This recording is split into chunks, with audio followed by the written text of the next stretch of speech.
पाकिस्तान का दिल, पाकिस्तान का सबसे बड़ा सूबा, सी पैक का मरकज़ और जिससे पाकिस्तान का मुस्तकबिल जुड़ा हुआ है। ईरान और अफ़गानिस्तान के साथ उसका बॉर्डर है, अरेबियन सी के साथ उसका साहिल है, और लेकिन पूरा सूबा लहूलुहान है। उसकी वजूहात क्या हैं? हमें ज्वाइन किया है आज वज़ीर आला बलूचिस्तान सरफराज बुगटी साहब ने। उनके बारे में मैं कुछ आपको वो बातें भी बताऊंगा जो मेरे और उनके दरमियान है, लेकिन साथ जो कुछ सूबे में हो रहा है, जो गवर्नेंस के मसाइल हैं, जो वहाँ लॉ एंड ऑर्डर की सिचुएशन है और जो कुछ वहाँ पे हो रहा है, उस पर तफसील से आज उनसे बात करेंगे और पूछेंगे कि क्या वजूहात हैं जिसकी वजह से बलूचिस्तान में अमन व अमान नहीं आ रहा और वहाँ तरक्की और खुशहाली नहीं आ रही, और अगर बलूचिस्तान में तरक्की और खुशहाली नहीं आएगी तो पाकिस्तान में तरक्की और खुशहाली और अमन कैसे आ सकता है। बहुत शुक्रिया सरफराज बुगटी साहब हमें ज्वाइन करने का। और आज के इस प्रोग्राम में आपसे एक ताल्लुक़ है बहुत पुराना, 21 साल का मैं आज हिसाब लगा रहा था, और इज़्ज़त और एहतराम का ताल्लुक़ है, इसमें कोई शक नहीं है। और मैंने आपको देखा, आज आप कुछ थोड़े से थके हुए लग रहे हैं, क्योंकि ज़ाहिर है मुश्किल सूरत हाल है आपके सूबे में, बहुत बड़ी जिम्मेदारी है आपके कंधों पे, मुझे इसका एहसास है, और आपका इज़्ज़त और एहतराम भी है। लेकिन ज़ाहिर है पाकिस्तान के लोगों के दिलों पे, जहनों पे बहुत सारे सवालात हैं बलूचिस्तान के हवाले से, जिसमें से कुछ तल्ख भी होंगे जो मैं आपसे करूँगा। और मुझे उम्मीद है कि आप मेरे साथ उस ताल्लुक़ की वजह से लोगों को कम से कम वो बात ज़रूर बताएंगे कि लोगों को पता चले आगे का रास्ता है क्या और हम किस तरफ जा रहे हैं, क्या हम किसी तरफ जा भी रहे हैं या एक दायरे का सफ़र हम किए जा रहे हैं। क्योंकि मैंने जब 21 साल का जिक्र किया तो मेरी नज़रों में एक वो बहुत नौजवान सरफराज बुगटी था जो ख़ुद जुल्म का शिकार रहा, उसका पूरा ख़ानदान जुल्म का शिकार रहा, और फिर अल्लाह ने आपको मौका दिया और आपके पास इक़्तिदार है।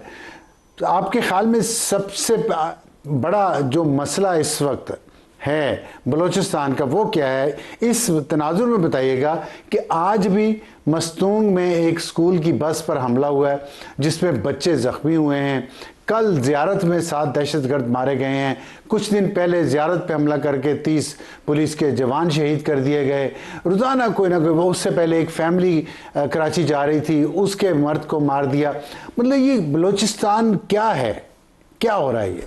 अफज़ल साहब, सबसे पहले तो आपका बेहद शुक्रिया कि जिस ताल्लुक़ का आपने ज़िक्र किया, मैं भी इसमें ज़्यादा क्रेडिट आपको देता हूँ कि आपने हमेशा इज़्ज़त और एहतराम एक छोटे भाई की हैसियत से, मुझे कभी महसूस नहीं हुआ, इंसान पे मुश्किल वक्त भी आते हैं, अच्छे वक्त भी आते हैं, आपने हमेशा उस इज़्ज़त और उस ताल्लुक़ को बरकरार रखा। उसके लिए मैं ज़ाती तौर पर आपका बेहद मशकूर हूँ। और आप पर भी बहुत मुश्किलात आई, अल्लाह ताला ने आपको नई ज़िंदगी दी, तो हम आपकी उन चंद दुआओं में से थे कि अल्लाह ताला आपको सलामत रखे, उसके भी आप ख़ुद गवाह हैं। Thank you. लेकिन बात इतनी है अफसार साहब कि बलूचिस्तान को इस वक्त अगर मैं ये कहूँ कि हालात बिल्कुल ठीक ठाक है, everything is normal, there is nothing wrong, तो this will be a false statement, and I never want to tell a lie to my people living in Balochistan and living in Pakistan. बहुत शुक्रिया, बहुत अच्छी बात किया। और पाकिस्तान का जो क्राइसिस है, जो बलूचिस्तान का क्राइसिस है, उसमें फ़िक्रमंद लोग जो हैं वो पाकिस्तान भर के लोग हैं। और क्योंकि बलूचिस्तान और पाकिस्तान एक दूसरे के साथ लाज़िम मलज़ूम है। अब आपकी फ़िक्र भी जायज़, आपकी परेशानी भी जायज़।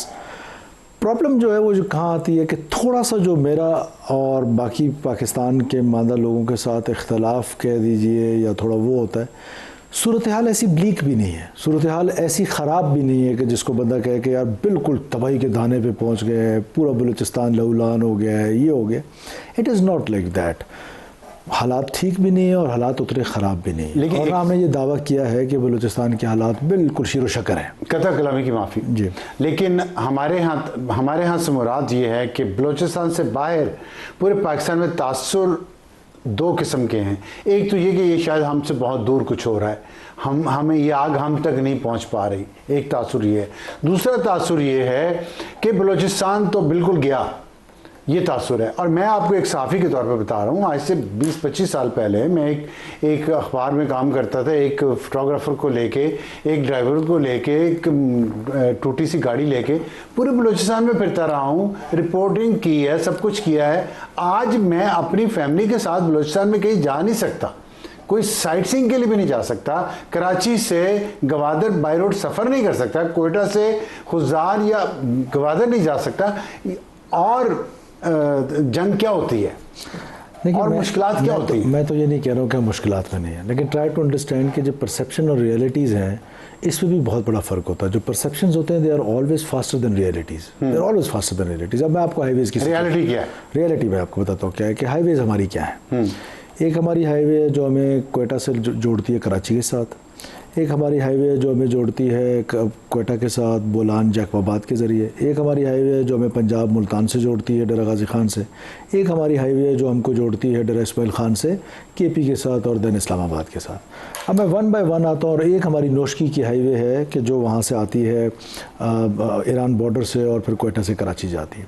अब ये सारे थाउजेंड्स ऑफ किलोमीटर्स और रियासती इदारे जो ख़ास तौर पे फ्रंटियर कोर या बलूचिस्तान की पुलिस, they have to protect each and every inch of the land. Noshki वाला जो हाईवे है, मुझे एडमिट कर लेने दीजिए कि वहाँ हालात ठीक नहीं है, उसमें इश्यूज़ हैं। ठीक है। N25 है जो हमें जोड़ती है कराची के साथ, उस पर भी काम भी चल रहा है, उसमें भी कभी कभार वाक़यात होते हैं, कुछ आ जाते हैं फिर रुक जाते हैं, लेकिन वो भी इतनी सिचुएशन ब्लीक नहीं है जैसी वहाँ नोशकी वाले में। लेट्स बी ऑनेस्ट कि वहाँ पर मसाइल हैं। अब N70 जो है जो हमें पंजाब से जोड़ रही है, उसमें दिन रात ट्रैफिक चल रही होती है। 82,000 से ज़्यादा गाड़ियाँ बोलान से जैकबाबाद के लिए जाती हैं, 82,000 गाड़ियाँ दिन में। 82,000 82,000 बोथ फेज आ जा रही होती है। अच्छा। और ये ट्रैफिक चल रही होती है। अब सिचुएशन ऐसी है कि अच्छा, दूसरा फिर एक परसेप्शन जहाँ इस्लामाबाद में जी कोई MP अपने इलाके में नहीं जा सकता, कोई MNA अपने इलाके में नहीं जा सकता, कोई ये किया जा सकता।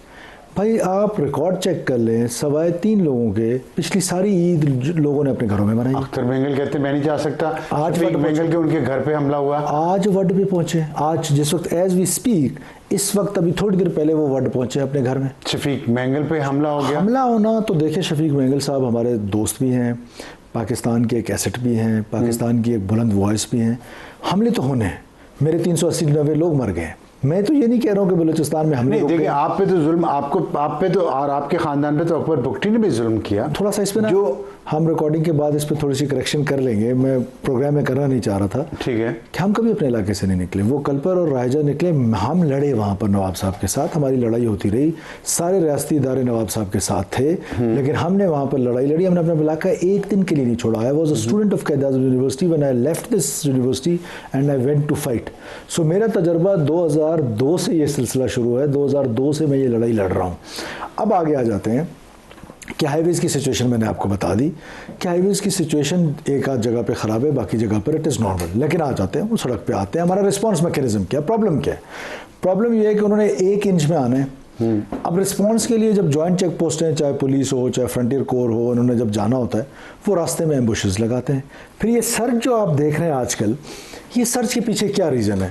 अब सर भाई लेट्स बी ऑनेस्ट, हमारी यहाँ पर एक हुकूमत आई 2018 के बाद। उस हुकूमत ने ये फैसला किया कि हमने अपीसमेंट करनी है, वो उसको रिकन्सिलिएशन कहते हैं, मैं उसको अपीसमेंट कहता हूँ। दुनिया की कोई एक रियासत मुझे बता दें जिन्होंने दहशतगर्दों के सामने अपीसमेंट की हो, मासवाए हमारे TTP को लेके आए, TTP को लेकर आए। अब TTP का क्योंकि आप सारे पाकिस्तान को पता है, क्योंकि आप सब उसको दहशतगर्द कहते हैं। BLA की अपीसमेंट कब की? हाँ, BLA की अपीसमेंट की, कितने लोगों को छोड़ा? आज ऐसे ऐसे लोगों को छोड़ा कि मैं आपको लिस्ट प्रोवाइड कर सकता हूं कि जिनको छोड़ा गया और उनको दोबारा उन्होंने जाके तबलीगी जमात ज्वाइन नहीं की, वो दोबारा BLA में ज्वाइन किया, दोबारा उन्होंने BRA ज्वाइन किया, दोबारा उन्होंने डिफरेंट टेररिस्ट ग्रुप्स ज्वाइन किए। अब क्या होता है कि बलूचिस्तान की खबर जैसे यहाँ से अच्छी खबर नहीं आती है, तो ये वाली खबर भी नहीं आई। एक तो उसकी वजह थी कि इस खबर में आप लोग ये तो पहली दफा बता रहे हैं जी कि जिस तरह TTP को अपीस किया गया, BLA को भी किया गया, सेम इसी तरह किया गया। अच्छा, चेक पोस्टें थी, आप इंसर्जेंट को रोकने का तरीका, TTP मतलब बात तो करनी चाहिए। अगर खुल के बात करनी चाहिए तो इमरान खान ने किया ना, तो खुल के बात करनी चाहिए ना। अगर हम तो मरते हुए भी, अगर हम मर रहे हैं रोजाना, लाशें उठा रहे हैं और खुल के अभी भी बात नहीं करेंगे, तो फिर कब्र में जाके करेंगे कब? देखिए, पॉलिसी की बात यह है कि मैं खान साहब के पास गया एक दिन, जब उन्होंने गवादर में एक मशहूर ज़माना तकरीर की कि जी हम ये कर रहे हैं, रिकन्सिलाइल कर रहे हैं। I myself went to him और मैंने कहा खान साहब, एक और हमारे दोस्त जो बाद में साबिक वज़ीर आज़म बने वो साथ थे, मैंने कहा खान साहब व्हाट आर यू डूइंग?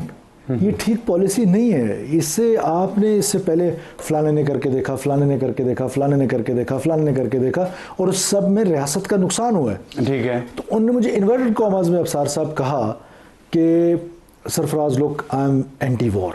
मैंने कहा खान साहब, Imran Khan can be anti war but my prime minister can not be. He has to defend me, he has to defend my dignity, he has to defend my property.